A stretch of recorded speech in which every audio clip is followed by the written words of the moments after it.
Yo, this is Joey Belladonna from Anthrax, and you're on BackstageAxxess.com, where the real show begins.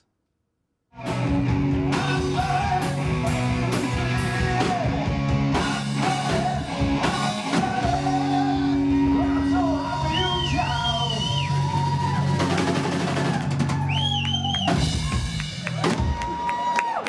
right, Gus Gressinger here with Backstage Access. We're here with the one and only legendary vocalist of Anthrax, Easy now. Joey Belladonna. Easy. How you doing, buddy? Thanks. Good, man. Thank you. How are you guys? All right, and kind of like a little local taste here. I know you're from Central New York, but welcome to a little bit hour west of where you are, about an hour, nice hour and a to be half. up in Buffalo. Yeah. Last time we came through here, we brought Testament and Death Angel. Sorry. Yeah. At the was it the Town Ballroom? Yep. Ballroom, yeah, that was good. There. So, or Darien Lake, we did the Slipknot, the Mayhem tour. So that's about all I did in Buffalo that I can recall. So it's good to be up this way. I was going to say, tell us about some of your most memorable moments coming to Buffalo.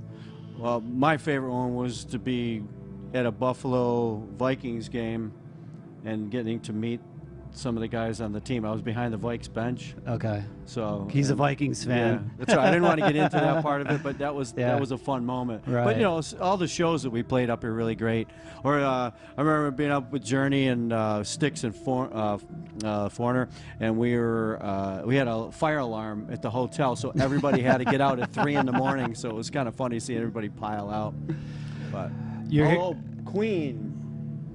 Back in the early days, just Queen at the old Buffalo Odd. At the Odd, yeah. So you came in for that? Killer, yeah. That was what, in the mid-'70s probably, right? Huh? Mid-'70s? Yeah, we're talking, I think was the I didn't even know they played Buffalo. The Game. Oh, I think it was in '78. I think they did Game come or once. Sheer Heart Attack, I'm not really sure which one. I think I remember them. I was a little too young to remember that much. So, Chief Bigway, tell us about the project. You're here in Buffalo, you know, playing a gig here, and tell us about the project, how it came about.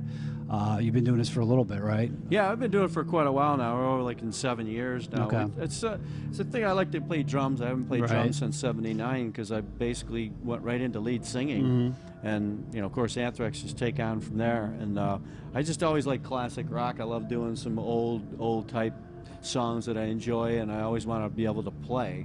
So to put a band together just to hit the road, and even if it's just local, just to play music and play my drums. How hard is it to play drums and also sing? I mean, obviously you're doing both, so yeah, it's not an easy thing, right. but it's starting to get more comfortable for me. I like doing both, you know, just as well, and I don't know. It's fun. It's fun to play music. Really, that's why I do it. You know. And I think everybody, obviously out there, big Anthrax fans. I think a lot of us, our worship music was one of the best albums of not even a year of what you guys have ever done. I think personally, not to say the other records weren't great, but it's very surprising. I think it took a lot of people back that, you know, you coming back into the fold and making a record like that. I think there's a lot of pressure to a follow-up. So, yeah, well, I'm leaving Sunday to start doing more. So I've got 5 songs done now. Okay. And yeah, the stuff's pretty heavy. I mean, we got some really good. We got more songs than we had on the last one. We got around 16, 17 songs. Are you gonna cut that down, or is it gonna be around? I would think so. Yeah. Probably. Who knows? You know, it's nice to have more than less, but at the same time, we don't want to run out of time if we have to finish certain things. But I'm hoping maybe even by middle of April have maybe 12 done or so. Then we hit the road with Volbeat, so at that point I'll have to stop. And how's the how's the record coming? Are you looking at definitely this year for it being released? Say, yeah, I'm sure hoping for the fall, because even if we were to finish by June, July, just say you gotta put the press thing together. You gotta you gotta master it. You gotta mix it. You know, so just the actual recording itself. You know, we could be done before the summer ends. Okay, and you got a producer yet? Yeah, Jay, me and Rustin been working together, and he's obviously doing everything, which he didn't do on the last album. He came in later and basically did some guitars, a little bit of drums, maybe, and some bass, but then he mainly it was just me and him doing all the vocals and just him producing. But he was really great. He mixed it and produced this new one now too. So I'm looking forward to it. I love working with Jay. Tell us about the creative process with this record compared to other records and maybe even worship music. I think we're kind of in that same boat. Everybody gets together and jams, and then everybody comes in with some riffs together, and we jam out what works, and then you sit with it a little bit, and then hopefully you come back in again. Well, I think this time around we maybe demo and even more so with the songs, so you can really hear them a little bit more in a finished form versus maybe just jamming and not recording anything. As far as like just the roughs of things. But Jay was there for all the sessions to get all, like, at least the music part of it. I kind of come in later on and just kind of walk all over the stuff, I like doing it that way, and it works great, and of course the guys will come up with ideas and then feed me some ideas, and when we go in, and me and Jay will kind of pick apart some stuff and keep some of it the same, and then, it's like 50% of it, you get a lot of room to move around, but we don't like to, anything concrete is, because you don't know. I mean, every time I finish a vocal, they hear it for the first time. Right. They've never heard me do anything. So it's kind of neat that way. So it's like a fresh song after they've already played the whole thing. Do you have your own studio? Is that where you work? Yeah, I have my own studio. And then when I go out to Jay's to do the actual recordings, then when we're done, we'll send the stuff to everybody, and they get to listen to it and go, yeah, good, or hey, let's, whatever you want to change, or, or whatever. It's just nice that way. No one's around. It's nice and easy. It's peaceful. Right. Cool. So do you guys have any working titles for songs yet, or even a working title for an album, title? I'm not even we do have stuff like that. I'm not even sure that they want to release anything yet, so maybe I'll just hold off on that. Right. We'll have plenty of time to do that. I mean, speaking of songs, we just released a song. You go online and check it out. It's on the Game of Thrones like a soundtrack that they have. So all right, what's the name of the tune? Check it out. Just go read all it. Right. All right. So new guitarist Jonathan Dene replaced Rob Caggiano a couple years back. Talk about his contributions to the new record, and how is he working out with the he's the doing process. awesome, man. He's fit really, really great with the band. We've had such great times on the road so far. So he's real comfortable about being on the road with us and doing all the old music and stuff. And of course, worship. We did some stuff on worship. John, obviously he's been in metal before. He knows the thrash, and so I mean, we chose him because we thought it was a perfect time for him to step into something we were doing, and Rob knew him well enough to ask him to come in, and everything kind of fell right into place. I've heard 4 or 5 solos, and it's awesome, man. It's really, he's just really fit right in, and he's doing some really nice solos. So I'm really excited to hear more.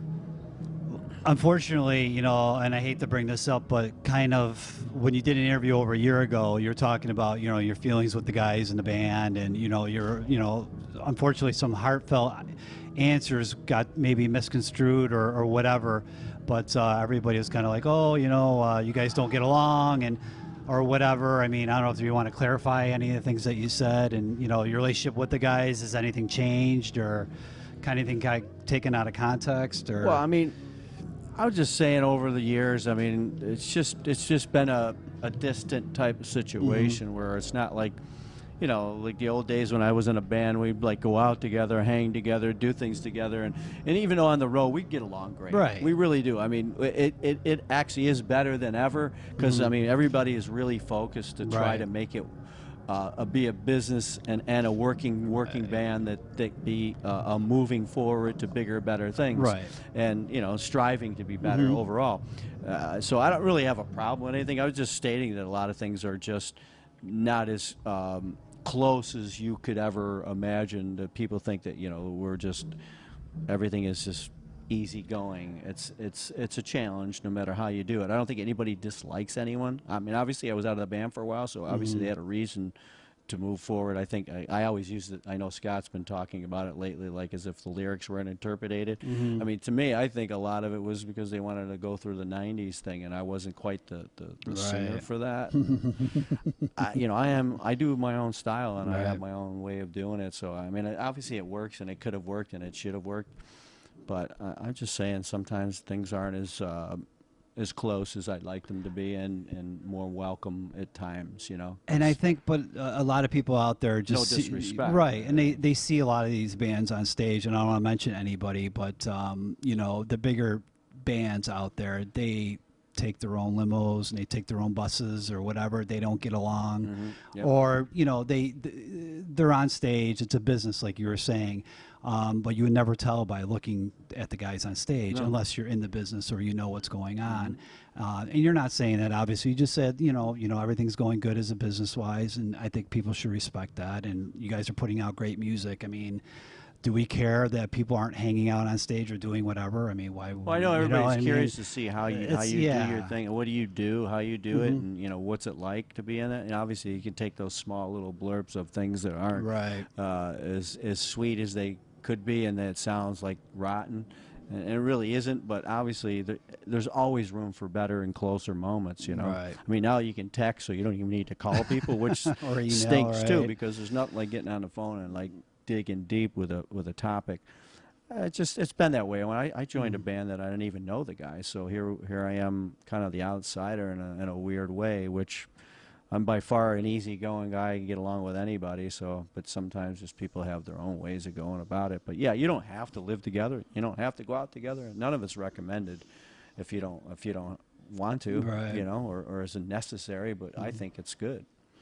A project, we'll get off topic a little bit, project that you took part in late last year, the Metal All-Stars. You guys went around Europe and did a lot of shows and stuff like that. Tell us about your experience with working with a lot of different musicians like that, and playing in a different, like, folk, and, you know, bringing it to the masses, so to speak. Yeah, I mean, it's neat doing other shows with other bands or other musicians, or makeshift band that you put together. Like we just did a boat tour, one of those cruises, and we had the Metal Alliance, which, you know, had Broderick and Mike Portnoy and Skolnick and Ellison and Frankie and Scott, and you know, we had a cool little band thing going on there. We just, you know, having fun. Everybody's jamming together. Metal All Stars was kind of that thing, but we actually toured.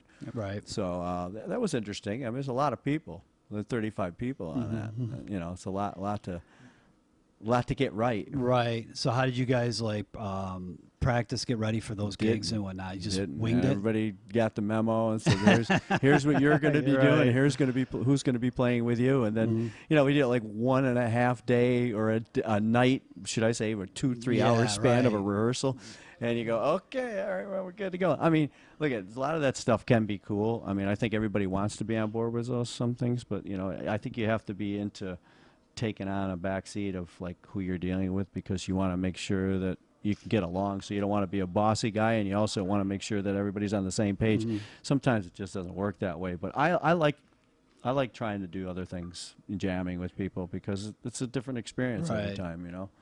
Tell us about, I know some soul music that were unreleased. So obviously Belladonna, back in, like, when you weren't in Anthrax, coming out with some soul material, but you got some work that hasn't been released. Is that going to see the light of day, or are you working on any new stuff? I have a bunch of songs. You know, I haven't really decided to do anything with them in particular. Okay. But I'm always coming up with good ideas, and I have, you know, some people that want to write together, and it's metal. Right. You know, it's straight up good, you know, Are we going good hooks. Are we going to hear some of that stuff at some I'd point? like to. Yeah. I mean, being in Anthrax now, I haven't been really trying to press anything. Yeah. Even though, hey, look, if I could get in the studio and start banging out some stuff, that would be fun. But obviously, I haven't really had any time to spend too deep with it. But I do have some stuff on the table that could be really cool, actually. I'd love to be able to hear something, especially like with Jay. It would be nice to work with Jay and try to do some of it too. But whatever, you know, Anthrax is going to gear up. You know, I mean, I don't want to blow a horn on anything about solo, but you know, it shouldn't be any kind. It's funny when you start talking about stuff like that, as if you're trying to like deviate from what you're doing. Right. I mean, it's all good. I know some people don't even prefer like these side projects and all this stuff, but I was out of the band for so long, so I mean, I really was doing my own thing, legitimately, you know. So, and it was a lot of fun, you know. Another side project that you lent your voice to an application game for Android, Letter Avalanche. Is that Is that what it's Oh, called? my friend had a game. Yeah.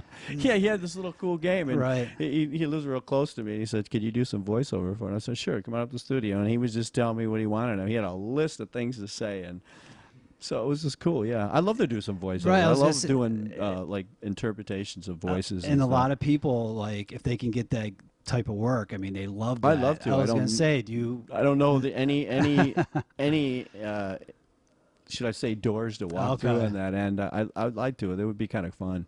Yeah, a lot of people that if they can get that kind of gig, they're like, that's the gig to get. I can do like an animated. I mean, I do stuff with my dogs that are stupid. You know, I talk dumb to them dogs. Yeah. Yeah. So I guess outside of Anthrax, looking for the voiceover work, I guess Joey's available. Not that I'm out looking for it, but you know, it could be fun. You know.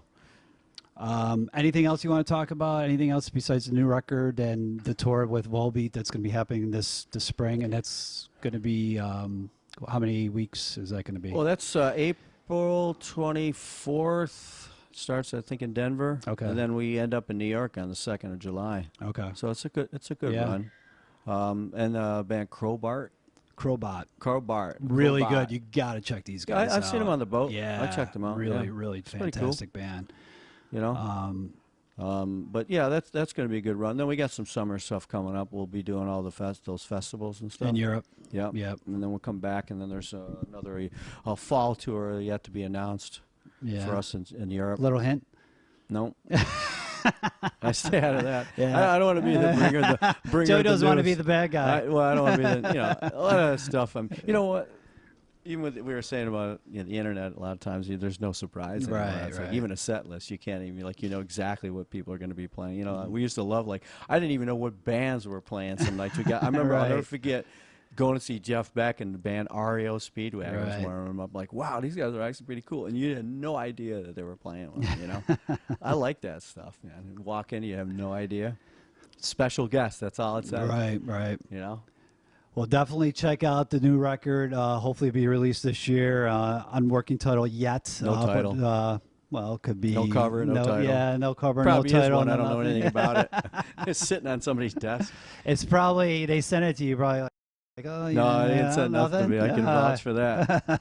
Absolutely not. Check out Joey with Anthrax on the road with Volbeat in a couple weeks, and also check him out this summer.